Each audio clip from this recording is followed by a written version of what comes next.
This is the BlackBerry Storm 9530. It's one of the worst phones ever made. Back in the 2000s, a company named RIM made an iconic line of phones called BlackBerries. It seemed like everyone had one. Some more of the more notable phones they made were the BlackBerry Bold, Curve, Pearl, and the 7290. These were the phones everyone wanted. Executives, teenagers, and superstars. They even had a nickname, Crackberries, just because they were so addictive. The Storm 9530 was supposed to be the best one yet. Instead, it set a chain of events in motion that led to the collapse of the entire company. In 2007, Apple released the iPhone, and whether or not you like Apple, they changed the world that day. People no longer wanted physical buttons. Capacitive touchscreens were the new craze. iPhones would replace your PDA, camera, GPS, and iPod. They were absolutely OP for the time. Just a few months after the original iPhone released, people began putting down their BlackBerries and picking up iPhones. I don't know if Apple knew they were doing this or not, but Apple created a lane for competition by signing an exclusivity deal with AT&T. If they had provided iPhones to every service provider, there's a good chance that they would have become a monopoly. Since they signed an exclusivity deal with AT&T, other carriers couldn't sell the iPhone, and they were open to sell their own devices. Because of that, carriers were scrambling to offer something that could compete. Back then, carriers would offer flagship phones that were locked to each carrier to entice people to sign lengthy contracts. Verizon, desperate to have their own iPhone-like device, started reaching out to manufacturers. Their first choice was RIM. If anyone could create something that could compete, it had to be RIM. They had held the crown for so long, surely they knew what to make. Verizon just wanted BlackBerry to make something similar to the iPhone. They thought it would be easy. So, what went wrong? RIM just wasn't sold on the iPhone. They didn't like the way it worked. To them, buttons defined what a smartphone should be. RIM's co-CEO, Mike Lazaridis, dissected an early iPhone prototype. Lazaridis rejected the iPhone design because it used a 2G radio, needed frequent charging, and consumed high amounts of network bandwidth. Unfortunately, this analysis didn't turn into any kind of innovation. They thought the iPhone was a fad. They weren't alone in this either. Microsoft CEO Steve Ballmer was famously quoted saying,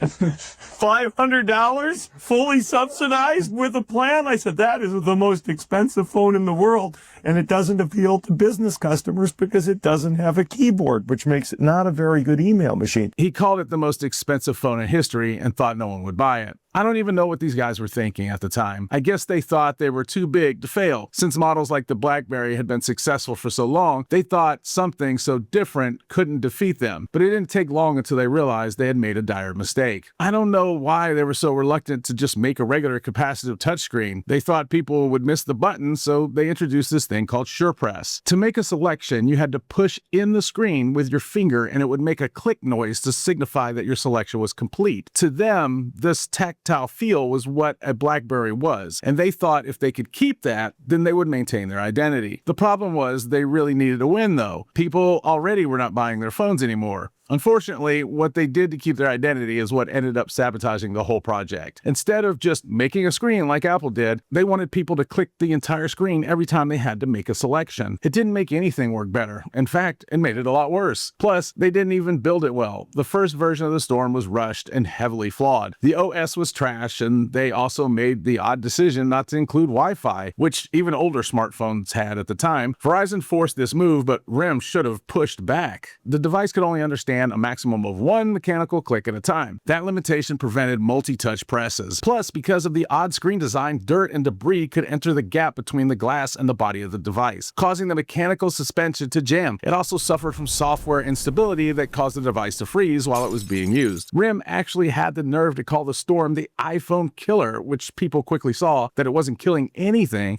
except RIM's reputation. And what happened next? All the phones broke, and it cost BlackBerry and Verizon $500 million. Now, I don't know the exact failure rate. They said it was somewhere around 100%, and it's hard to believe it was actually 100%. I guarantee it wasn't far from it. In 2023, a movie was made about BlackBerry, and there was a scene where Verizon had shipped them so many Storm phones back that they barely had a place to even store them. You think that RIM would have learned their lesson, but they didn't. They were obsessed with this stupid clicking screen. They thought if they went back and fixed the problems with the screen that people would want it, and yeah, they definitely could have implemented it better. They didn't understand that the screen problems were not the only problem. They were in addition to the real problem. It was just a bad idea from the beginning. I guess they hadn't had enough embarrassment because next they made the Storm 2.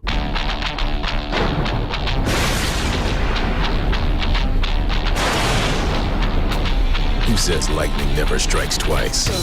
Introducing the supercharged new BlackBerry Storm 2. And to their credit, they did fix those problems where the screen would tilt off axis and feel loose. The problem is they weren't asking the right questions. Almost every time in history when something like this has happened, it's because no one ever asked if what they were doing would improve things. I wonder if they ever considered that after the fact. In 2008, before the first BlackBerry Storm was released, Apple launched the App Store with thousands of applications. You're a developer and you've just spent 2 weeks or maybe a little bit longer writing this amazing app. And what is your dream? Your dream is to get it in front of every iPhone user. That's not possible today. Most developers don't have those kinds of resources. Even the big developers would have a hard time getting their app in front of every iPhone user. Well, we're going to solve that problem. And the way we're going to do it is what we call the App Store. This is an application we've written to deliver apps to the iPhone. RIM attempted something similar with BlackBerry App World in 2009, hoping that it would give the Storm 2 a better chance, but it only had 2,000 applications. The Apple App Store had 65,000 applications, and the gap would prove to be insurmountable. Now, Harry, you're the BlackBerry user around here. You've been given the App Store a go for the last 24 hours. What are your first impressions? Rubbish.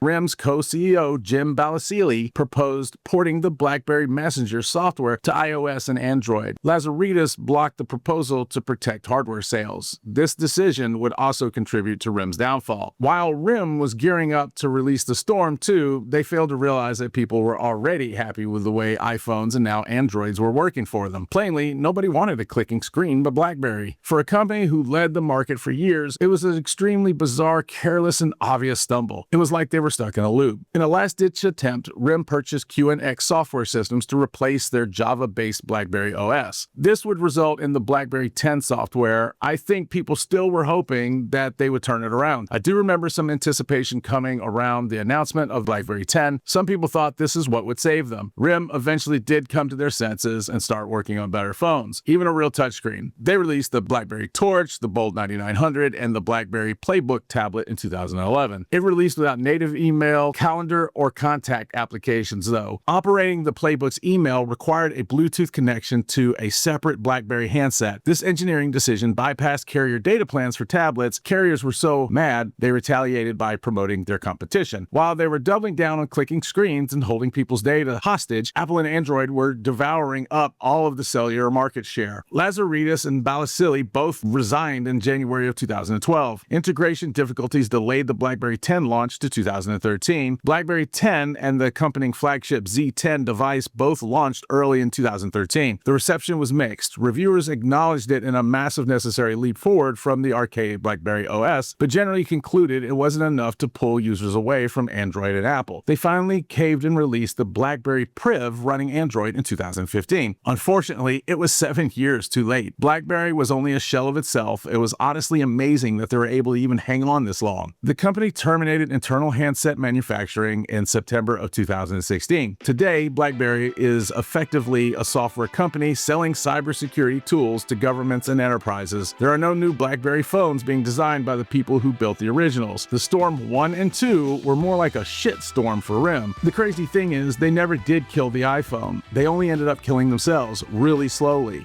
RIP BlackBerry.